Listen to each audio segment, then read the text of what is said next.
Today we have a crazy nuclear revenge story involving setting a car on fire. We'll get into that in a bit, but first, sister's boyfriend breaks my PS5, so I crash his car. During my early years in life, all the way to my teenage years, there's one common description I've gotten whenever I ask people to describe me in 1 to 3 words: petty and vengeful. I get pissed whenever I get this description, which further proves the point. Thinking about it now, I can't blame people for viewing me as petty because, in truth, I was. I get pissed off by the most inane things. A person might make a comment about me in passing, and that's what I think of all day, or maybe in a group of friends. Someone might make a joke at my expense, and instead of me to laugh it off and move on, I get pissed off and start to look for ways to get back at him or her. This was a huge problem for me growing up because it affected every area of my life. My friendships, relationships, even that time I got a job working at a burger shack. It took me years of therapy and actively trying to make a change before anything significant happened. I'm a way better person than I was then, but we're not here to talk about my journey to self-improvement, so I'll cut to the chase.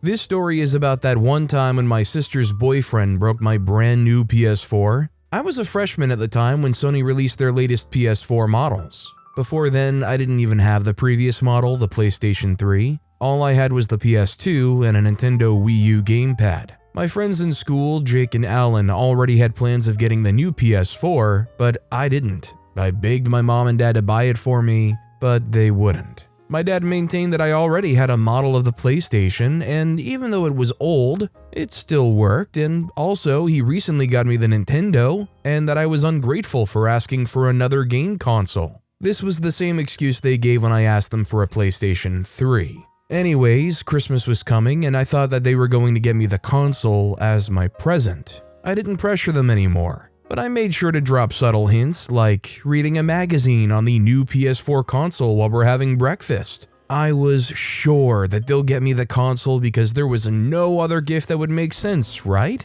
Well, I was wrong.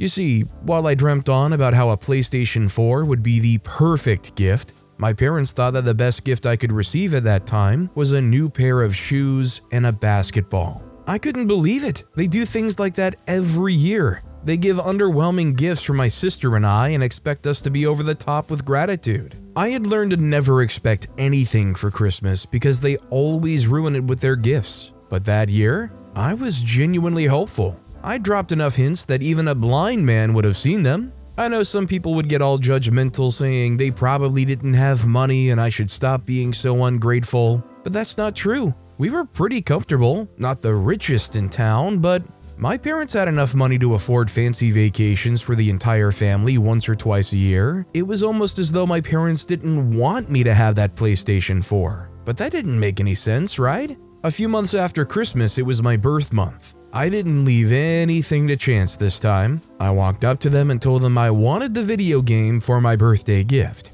My dad didn't give a definite answer, but he did that every time I asked for something, so I didn't bother. My birthday finally came, and guess what my parents gifted me? Yep, you guessed it, not a PS4. At this point, I just couldn't take it anymore. I was so frustrated that I yelled at my mom. We had an argument that led to me being grounded on my birthday. At this point, my friends in school were all over their video games. They talk about the new games they get, the difficult levels in various games, and how they passed it. At this point, I decided to take matters into my own hands. It was less than $500 at the time, and I could get it myself. Before then, I wasn't really big on savings, and so it was quite difficult to start at first, but this was something I wanted, and so I had to put everything into it. I started to save my allowance every day for the next few weeks. Soon enough, it was complete, and I went to buy myself a new PlayStation. My parents weren't very pleased when I brought home my new video game.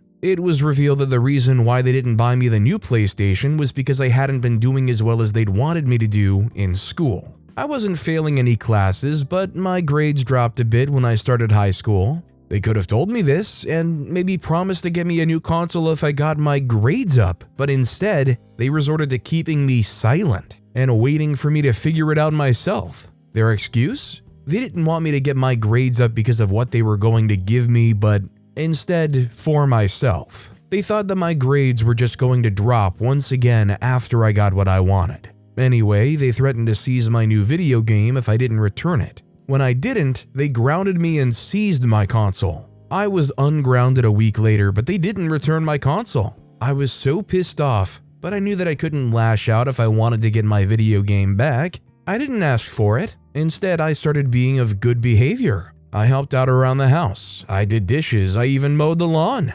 Eventually, my parents decided that it was time that I got my video game back. That same night on the dinner table where they let me have my game back was when my older sister Carly announced that she had a new boyfriend. After a round of questioning from my dad, my mom asked when she was bringing him home to have dinner, and she said he was coming over during the weekend. That Saturday, she invited her boyfriend over. He turned out to be Fred. Fred was a senior in our school, and he was also on the football team. I don't know him personally, but he had a lot of friends in school. He was kind of popular. My parents liked him because he was smart and he looked responsible. A sharp contrast to the rest of the football guys in school. Most of them were dumb brutes who cared more about their bulk than their books. The next few days later, Fred came over to hang out with Carly. She was helping mom out in the kitchen, so he lounged out in the living room with me. We played some football games and he beat the living crap out of me. He was a way better gamer than I was, and not just in Pro Evolution Soccer.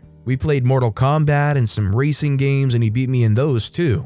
I asked for his secret and he explained that he had a PS3 at home, and back when he was in his sophomore year of high school, he used to spend 10 hours a day playing video games. He was very good at it. We played some more before Carly returned and they had to leave. Back in school, Fred and I had never spoken before because we belonged to different circles of friends. But after playing video games together that day, we started to say hi to each other in hallways. Following the time we played together, Fred started to visit my house more often. The official story is that he comes to hang out with Carly, but he ends up hanging out with me and playing video games all day. We started to get really close, and sometimes he'd invite me over to his place, asking me to bring my console. I'd hang out with his guys and we'd take turns playing games. Overall, Fred's a good guy, but soon enough, I learned something about him that I didn't know before. He was a bad drinker. One Friday, he invited me to his place because he was having some of his guys over for some type of mini party. I agreed to hang and also invited a few of my friends. I brought my console and the guys drank as they played. As they started to get drunk, they got wilder. Fred and his other friends made a bet pool. Some kind of competition where the winner takes all the money when they win. I guess Fred was confident that he'd win because he staked a lot of money in the pool. They started to play as they drank, and soon enough, Fred and some other guy named Joe remained. Joe was also a member of the football team, but he was more reserved than the other guys, and so I guess Fred saw him as an easy target. But one thing he failed to realize was that he was drunk. Joe wasn't, so as they played, Joe, who was also a good player, had the advantage of a clear head. In the 20th minute of the game, Joe was already leading 2-0. By halftime, it had increased to 3. Fred's countenance changed, and as they played, he started to accuse Joe of cheating. The other guys taunted him for not being as good as he thought he was, and I guess it just worked to infuriate him further. By the 80th minute, Joe was leading him with 5-0, and a pissed off Fred rose from his seat and walked over to the console, pulling it from the stand and smashing it to the ground before walking away. I was so horrified, and when I confronted Fred, he just shoved me out of the way and walked out.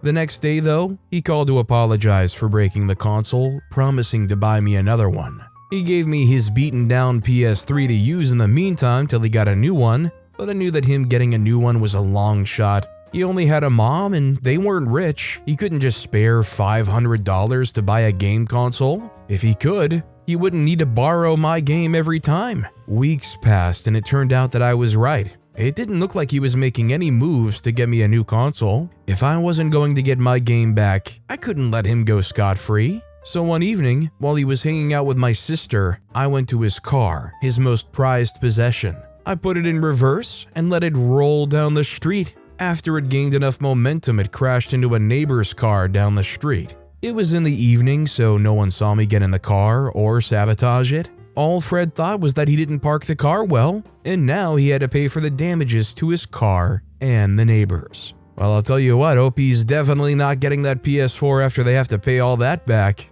Thank God nobody happened to be out on the street when OP did this. I guess I would hope that OP did a pretty good job of canvassing the situation to try to make sure there was only a minimal chance that somebody might be happening to be around. I guess bottom line, they got away with it.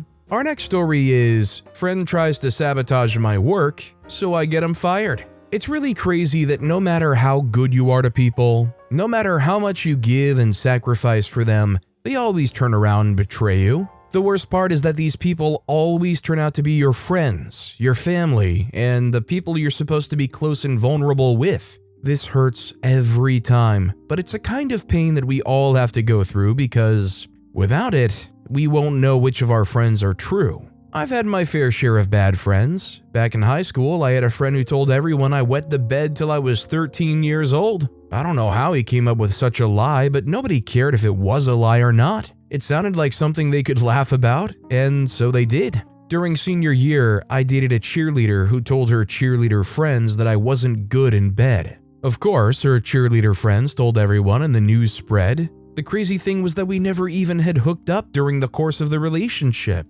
because I wasn't into the whole sex thing at the time.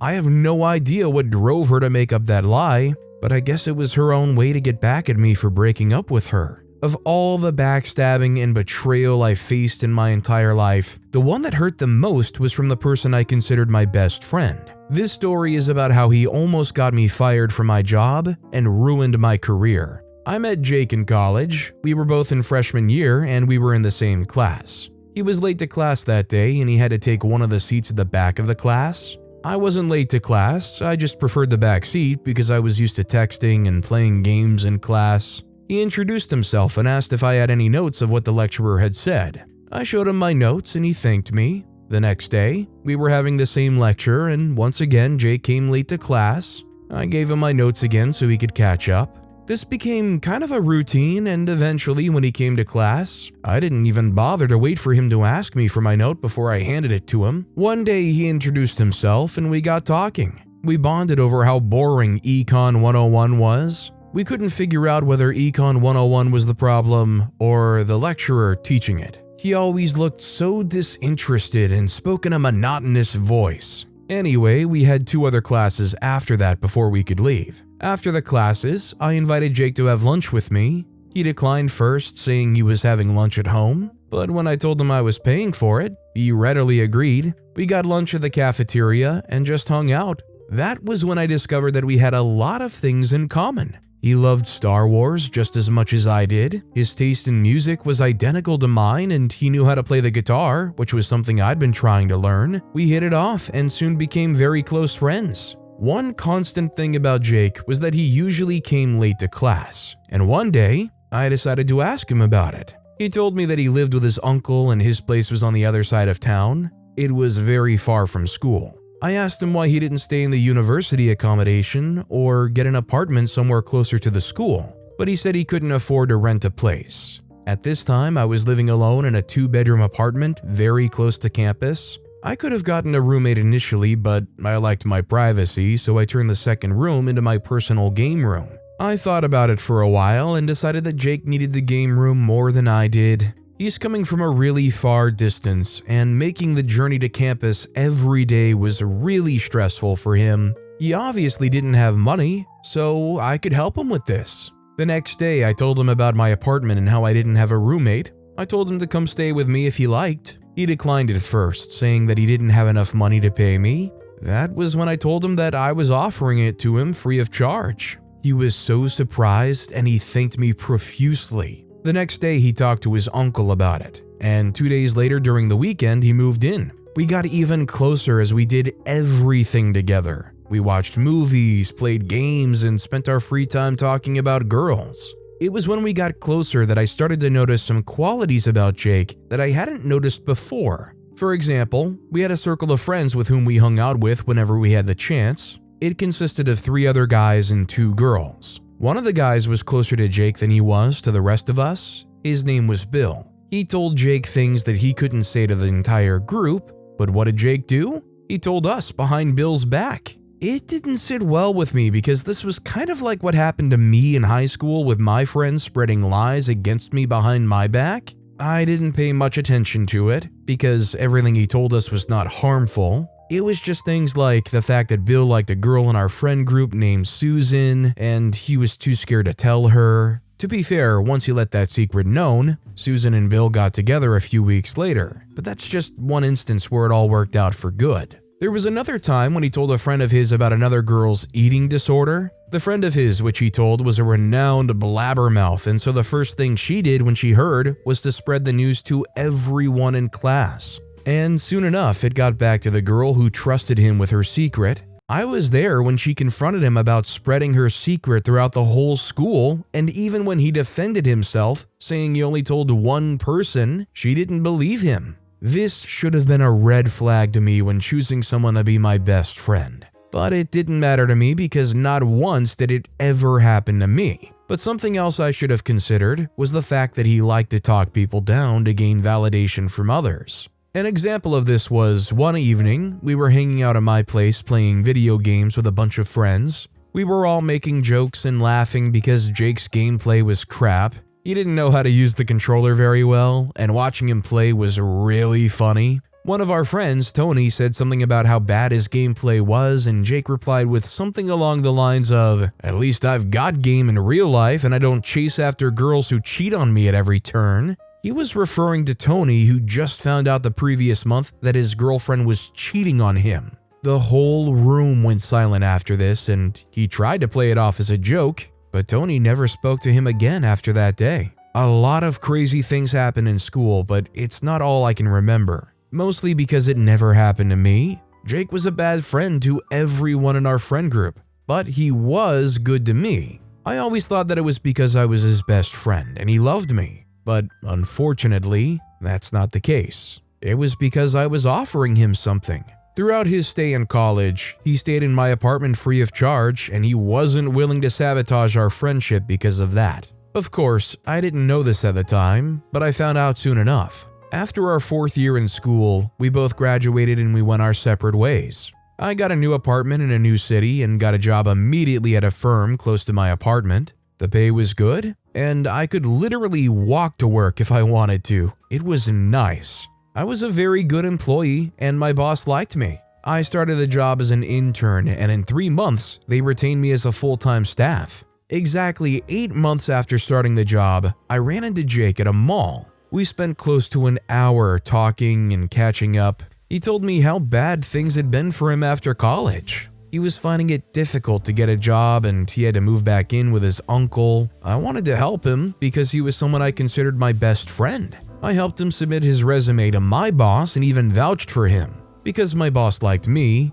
he decided to take a chance with Jake. He started working immediately, and because it was impossible for him to stay in his uncle's place while working, I allowed him to stay in my place till he got somewhere of his own after 3 months. He saved up enough money to do that. Everything changed as he moved out of my place and got one of his. Everything he did to our colleagues back in college, he started doing to me. I once told him about the story of my cheerleader girlfriend back in high school, and how we didn't hook up because I wasn't into it. One day during lunch, I was talking to a bunch of my coworkers when one of them randomly asked if it was true that I had a micro you-know-what. What the heck?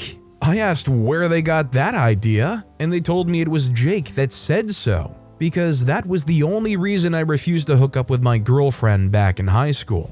I confronted Jake and asked him why he would do such a thing, but all he said was that it was a joke and I was being too intense about it. This caused a rift between us because that was when the realization hit. He was only nice to me as long as there was something to gain from it. I stopped talking to Jake, but he wasn't done with me. Our boss wanted my team to handle a market analysis project, and he made me team leader. If I did this well, I could get a promotion. And so I started working on this project for weeks, and soon enough, it was time to do the presentation. On the day before the big presentation, I backed up all our research on my private hard drive. I still don't know what led me to do that, but thank God I did, because that was what saved me from getting fired from work. The next day, on the day of the presentation, I looked through my computer and the office hard drive only to see that all the research had been wiped out. Everyone seemed worried, except Jake. When it was time for the presentation, I pulled up the research from my private hard drive and it all worked out.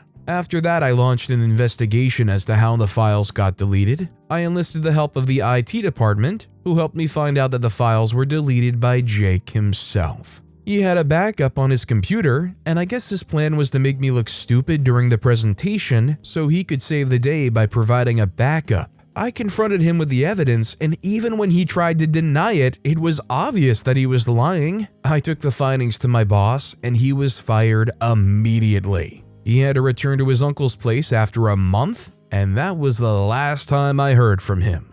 Definitely the kind of guy whose ego gets too big for his britches. He finally gets to a position where he feels bulletproof enough that he's willing to sabotage and sacrifice his faux best friend just to try to get one leg up and move up higher. Well, I bet he's a scam artist with the roaches he was left to associate with back home. Our next story is, friend sleeps with my sister, so I set his car on fire. There are people in this world who don't understand the importance of good values. I honestly don't understand who to blame. Their parents for not training them well, or the person for not learning and implementing good behavior in themselves. I mean, it's not that hard. As a functioning adult, you should know how to tell the difference between good and bad. It's a feature of humanity to be able to tell the difference, and it's crazy how some people choose to ignore that part of themselves just because it suits them. I've always thought that in your relationship with people, whether good or bad, there should be boundaries, especially when it's a good relationship. Take your friend, for example. To maintain that friendship, there are certain things that you should not do. Certain lines you shouldn't cross. There's no rule book for friendship, and there are no written laws on how it should operate, but it's something everybody knows. There are unspoken rules, like don't talk bad about your friends behind his back, even if you mean well. If you have something negative to say to help him develop positively, then say it to his face. Another thing you shouldn't do as a friend is try to sabotage his progress with anything. It could be job-related, school, life, or even with people. It's just wrong. Another is to always respect your friend's boundaries. This one affects me directly. In fact, this is what this entire story is about: respecting boundaries. When you tell a friend not to do something, it is expected of that friend to not do that thing. I once told a friend in college to stay away from my younger sister. But what does he do? Just the opposite. I retaliated in a way I saw fit, but because of that, I've gotten a lot of backlash. This happened mostly because people don't know the full story, so today, I'll be telling it. The only thing I ask is to reserve your judgment till you hear the entire story. When my admission to college was approved, it was met with mixed feelings. Of course, I loved the fact that I got admitted into college, but there were lots of problems regarding that, because I was broke. My mom gambled away half of the savings for my college fund when I was 13, and it took my dad a while to recover. But by the time I graduated from high school, all we had was tuition. I had planned to get my own place and just be free when I got to college, but now even getting a place to stay was an issue. So during the summer before resumption, I got a job. This was so I could save enough money to get the apartment, but even after the holiday, I didn't have enough money to get a decent apartment. Luckily, I had a friend in the school. His name was Kingsley. He was a sophomore already because when we were in high school, he was ahead of me by a class. He invited me to stay with him, pending the time I could get a place of my own. I thanked him, and because I had no choice, I took him up on his offer. I wasn't very comfortable in Kingsley's 2-bedroom apartment because he was living there with 4 other guys. While Kingsley himself was cool, his friends were loud and they partied hard. I wasn't that kind of person. My style of relaxing was to lounge on a 3-seater couch reading a book while playing soft jazz on the stereo. But these guys were way different. The worst part was that they didn't know when to stop. It could be 2 a.m. in the morning and they're still out in the living room where I slept playing loud music and smoking pot. I wish the situation was one I could have gotten used to, but it wasn't. I couldn't wait to leave. I got a part-time job as soon as I got to college, so I could save up enough money for an apartment of my own. My dad sent me money for everything else, so I could save up 100% of my income. By the end of the first semester, I had enough money to get an apartment. But then, I thought about the viability of paying for it every month. I wouldn't be able to do that alone.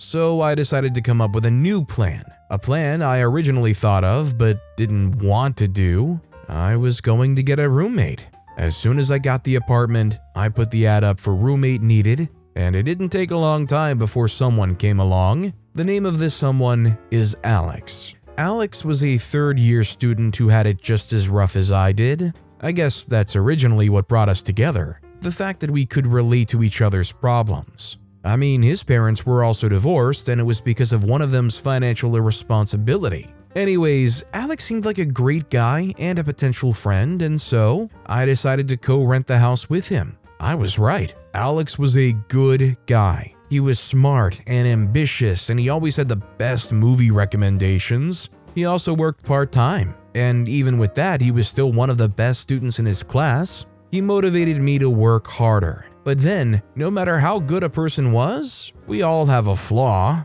Alex's flaw became clear 1 month into living in the same apartment with him. He was a chronic womanizer. Like I said before, he was really smart, and because of that, he had a lot of friends and even more admirers in the other gender. Every time I see him around the school campus, it was always in the company of a girl or a group of girls. One would think that all he did was tutor them, but that's far from the truth. I would know, seeing that I slept in the room next to him. Personally, I wasn't a fan of his lifestyle. It just didn't sit well with me, but I couldn't complain. Reason being that it didn't affect me in any way. We were sleeping in different rooms and at least was making an effort to sneak them in and out. I decided to apply my own rules about boundaries and let him do his thing. But the whole boundary thing goes both ways. But apparently Alex didn't know that.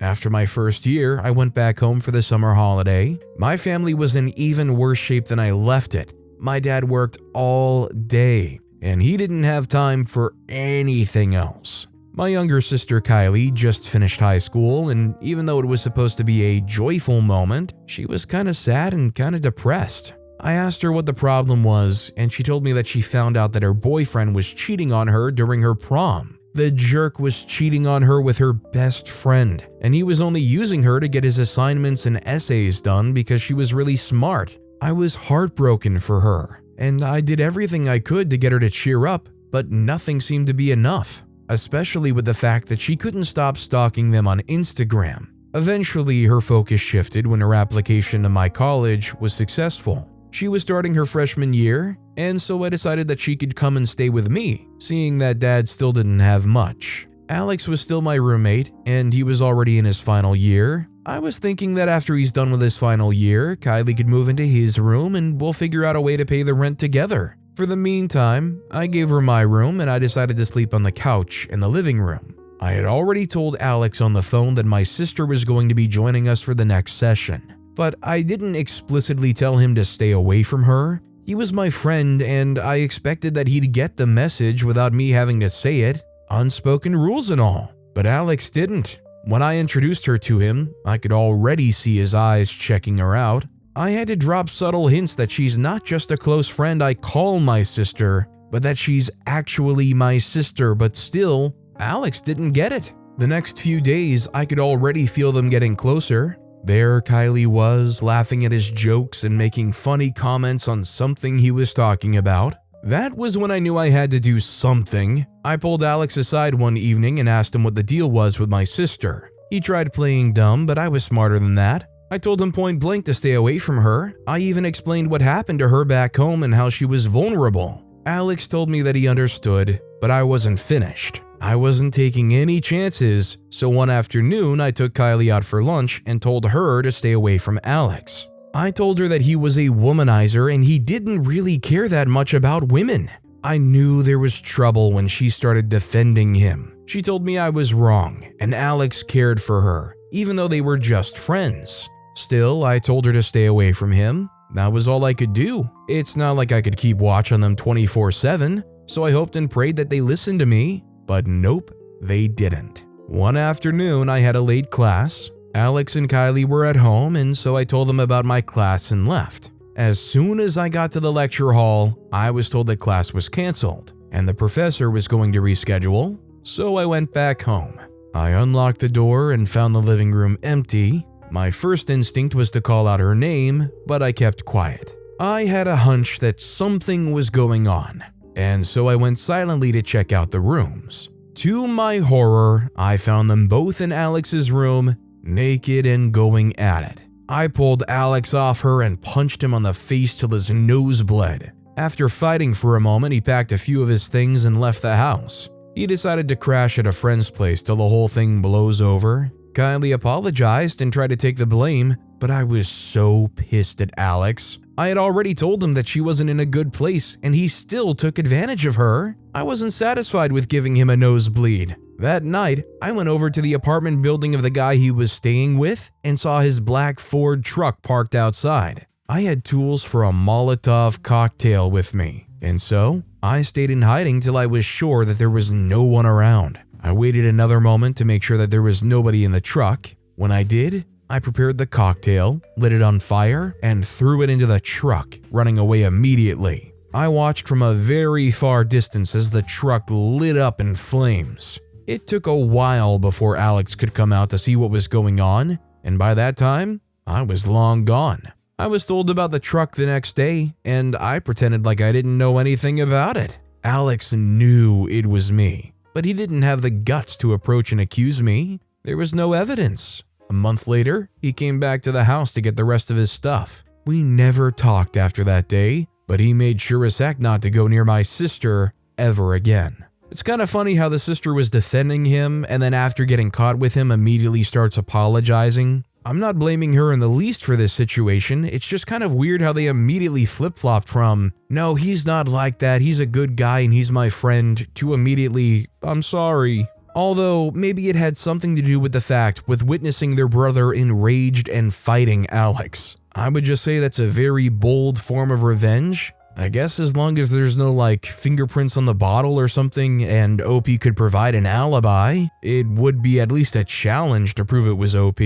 But with that being said, that's all the time we have for today. Now, if you want to hear another absolutely crazy revenge story, check out that video on the left. Or if you missed my latest video, check out that video on the right. That said, I'll see you all next time with some more stories.